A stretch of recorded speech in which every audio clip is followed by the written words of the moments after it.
जय श्री गणेशाय नमः. अविघ्नमस्तु. आई कुलस्वामिनी माते की जय.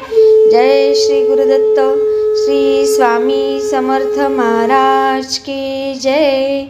निशंक होई रे मना, निर्भय होई रे मना. प्रचंड स्वामी बळ पाठीशी, नित्य आहे रे मना, नित्य आहे रे मना.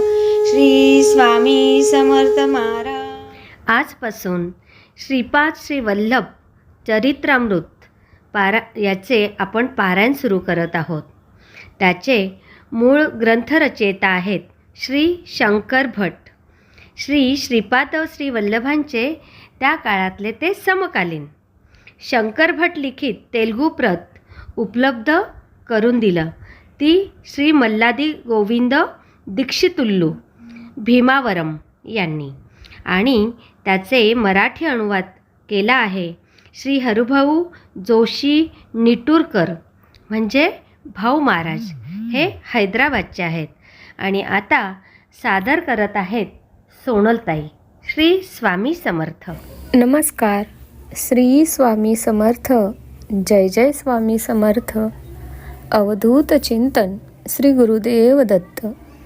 आपण ऐकत आहोत श्रीपाद श्री वल्लभ चरित्रामृत. अध्याय 12. श्रीपादराजम शरणम प्रपद्ये. कुलशेखर वृत्तांत. श्री सुबैया श्रेष्ठी कितीतरी नवीन विषय सहजपणे समजावून सांगत. त्यांच्या सांगण्याने ऐकणाऱ्यांचा आत्मा विकास होत असे.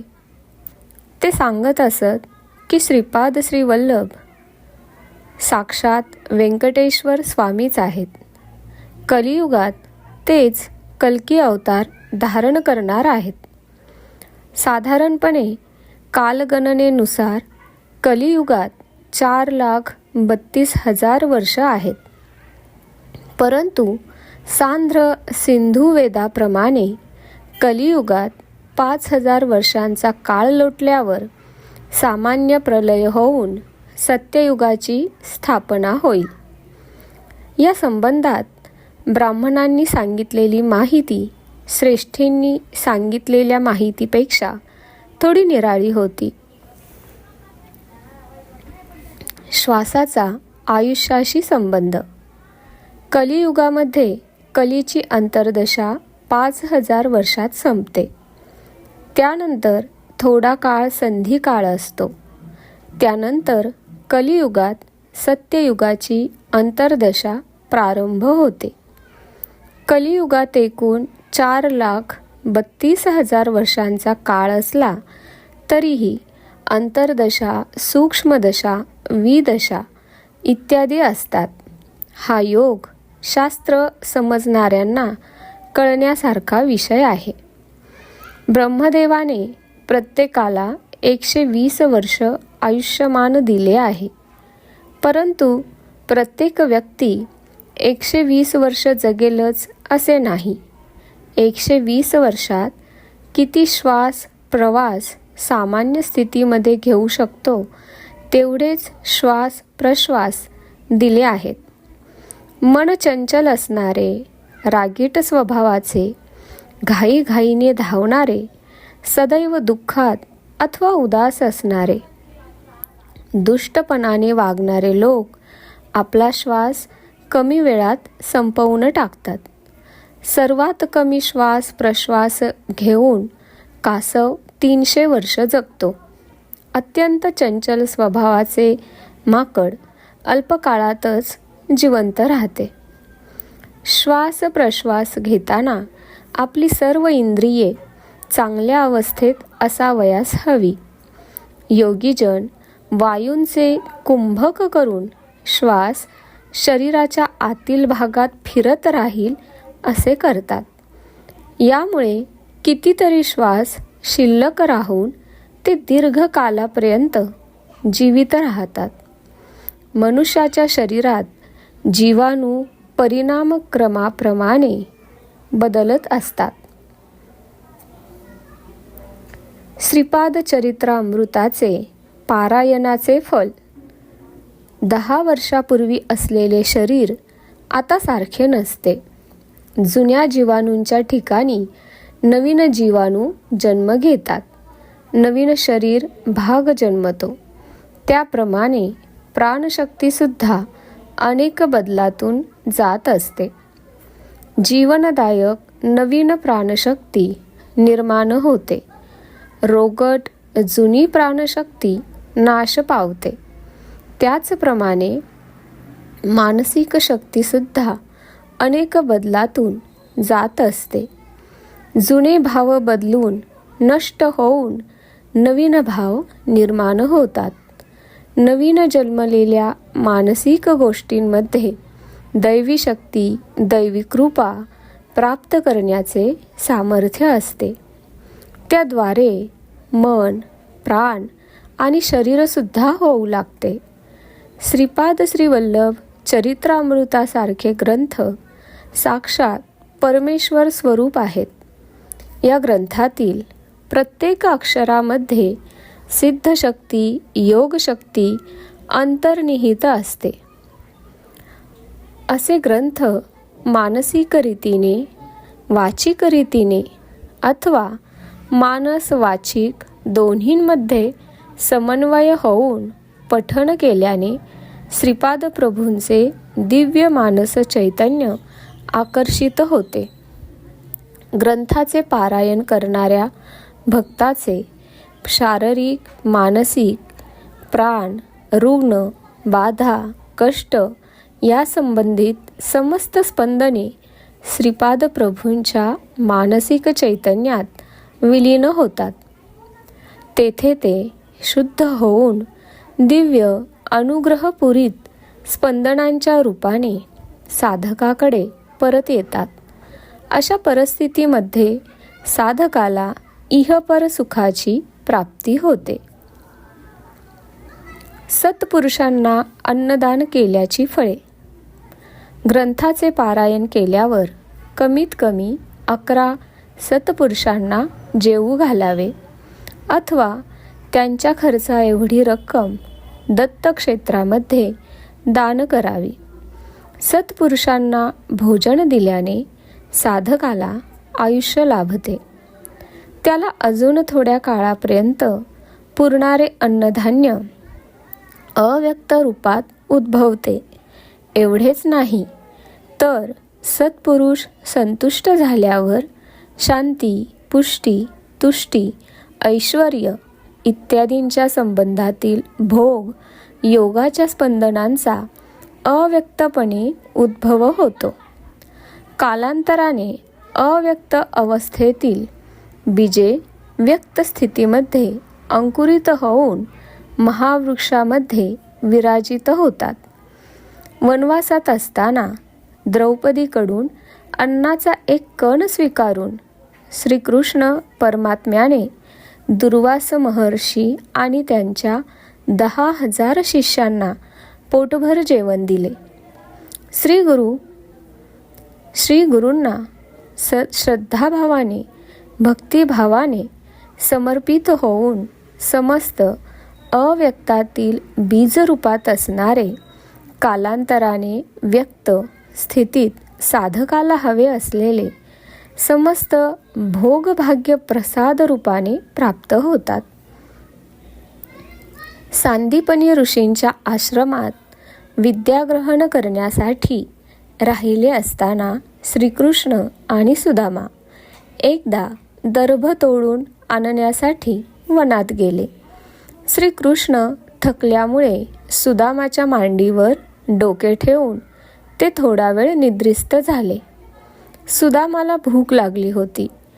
गुरुमातेने दोघांसाठी थोडे पोहे दिले होते.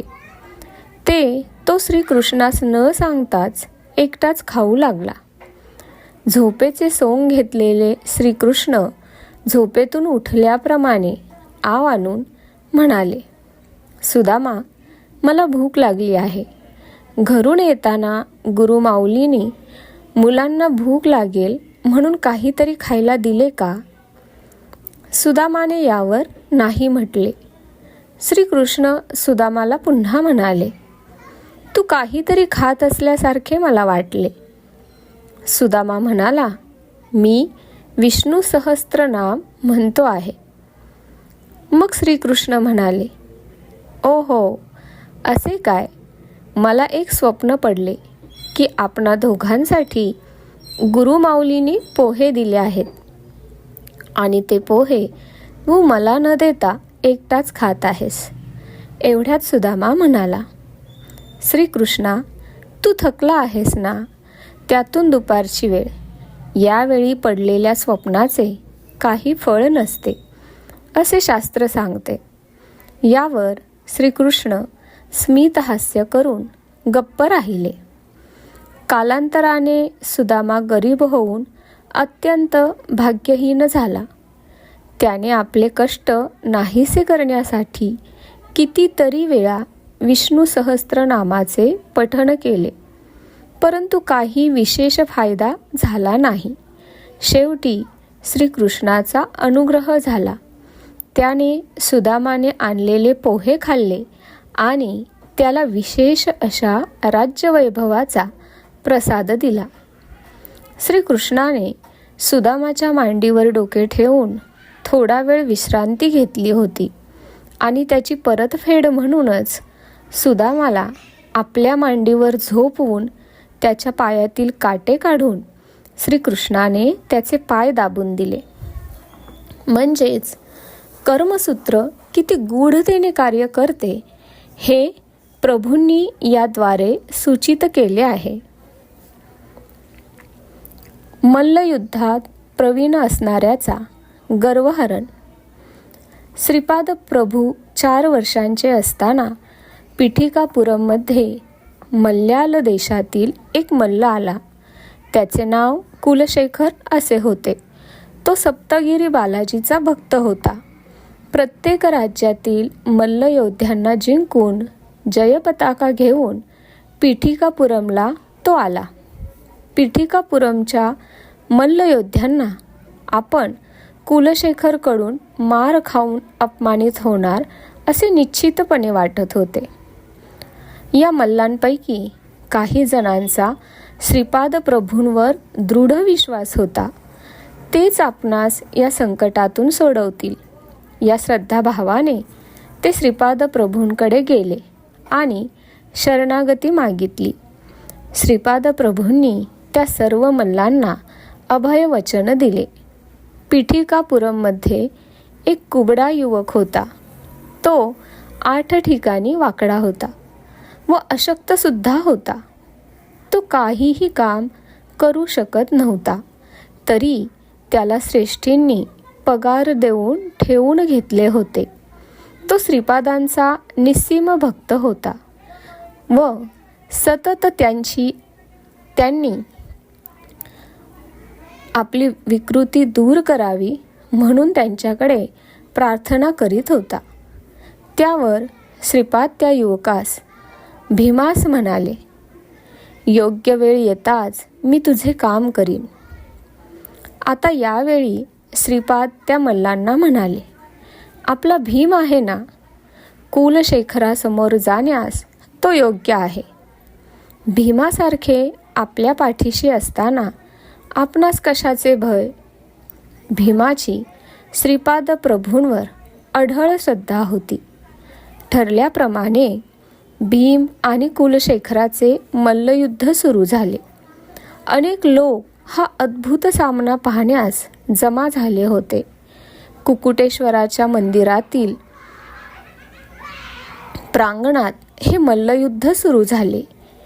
कुलशेखराच्या प्रत्येक माराबरोबर भीमाचे शरीर बलवान होत होते.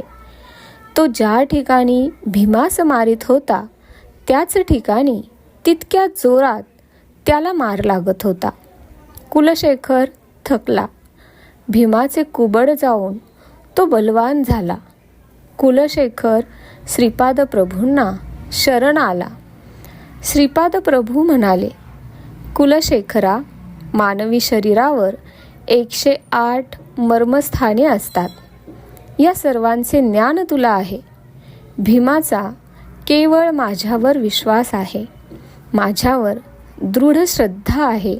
तो निष्ठापूर्वक माझी सेवा करतो, माझे स्मरण करतो आणि म्हणून मीच त्याचा रक्षक आहे. हे ज्ञान त्याला आहे. तू अहंकाराने फुगला आहेस. आजपासून भीमाची सारी दुर्बलता मी तुला देतो आहे. तुला अन्न वस्त्राला कमी पडणार नाही, परंतु तुझ्या शरीरातील प्राणशक्ती घेऊन भीम अत्यंत बलवान झाला आहे. तिरुपतीला असणारा मीच आहे. कुलशेखरला क्षणभर श्रीपादांनी श्री व्यंकटेश्वराच्या रूपात दर्शन देऊन कृतार्थ केले. श्रीपादांच्या अशा लीला अचिंत्य आहेत. त्यांची करुणा प्राप्त करणे हाच आपल्यासाठी एक मार्ग आहे. श्रीपाद श्री वल्लभांचा जय जयकार असो. अशा प्रकारे हा अध्याय इथे समाप्त झाला आहे. श्री स्वामी समर्थ. जय जय स्वामी समर्थ. अवधूत चिंतन श्री गुरुदेव दत्त. धन्यवाद. ते मला कमेंटमध्ये नक्की सांगा. आणि व्हिडिओ आवडला असेल तर लाईक, शेअर आणि सबस्क्राईब करायला विसरू नका. आणि हो, तुमचेही असेच काही अनुभव असतील तर ह्या दिलेल्या नंबरवर रात्री 9 ते 10 ह्या वेळेमध्ये तुम्ही शेअर करू शकता. श्री स्वामी समर्थ. श्री स्वामी समर्थ.